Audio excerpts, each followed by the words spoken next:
দর্শক স্বাগত জানাচ্ছি মুভি বাংলা টেলিভিশনে। মানিকগঞ্জ থেকে যুক্ত হয়েছে আমি মোহাম্মদ আশরাফুল ইসলাম। আমি এই মুহূর্তে অবস্থান করছি সদর উপজেলাধীন কৃষ্ণপুর ইউনিয়নের গুজরি গ্রামে। এখানে যদি আমার পিছনে লক্ষ্য করেন অবশ্যই দেখতে পাচ্ছেন যে নৌকা দিয়ে কিন্তু স্কুলের শিক্ষার্থীরা পার হচ্ছেন, যেটা অনেকটা ঝুঁকি নিয়ে। এই ঝুঁকির কারণটা হচ্ছে যদি এই যে গুজরির যে ধলেশ্বরী নদীটি রয়েছে, এই নদীতে কিন্তু একটি নির্মাণাধীন ব্রিজ রয়েছে। যে ব্রিজটি আরও 2 বছর আগে শেষ করার কথা ছিল, কিন্তু নির্ধারিত সময়ে ব্রিজটির নির্মাণ কাজ শেষ না করার কারণে কিন্তু এর ভোগান্তি পোহাচ্ছে এই এলাকার মানুষ, বিশেষ করে স্কুলগামী এই শিক্ষার্থীগুলো।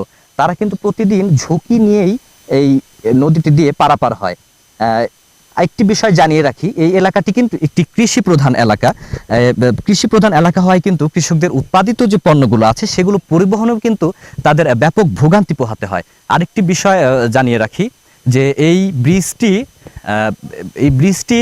6,15,00,000 টাকা নির্মাণ ব্যয়ে রাজধানীর একটি ঠিকাদারি প্রতিষ্ঠান পুরকৌশল লিমিটেড কিন্তু এই ব্রিজের কাজটি পেয়েছিল, কিন্তু নির্ধারিত সময়ে এই ব্রিজের কাজটি না করার ফলেই কিন্তু দুর্ভোগ পোহাতে হচ্ছে।